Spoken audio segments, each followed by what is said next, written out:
வானவர்க்கு அரசனான வளம் தரும் குருவே உன்னை தேனான சொல்லெடுத்து செவி குளிரப் போற்றுகின்றேன்.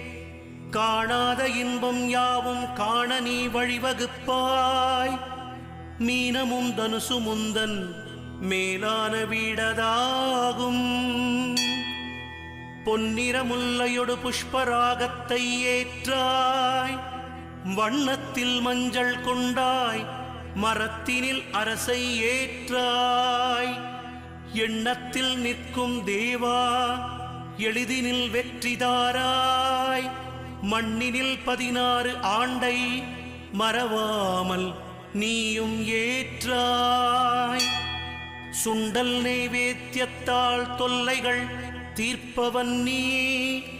கொண்டதோர் யானை உந்தன் கொண்டாடும் வாகனம்தான்.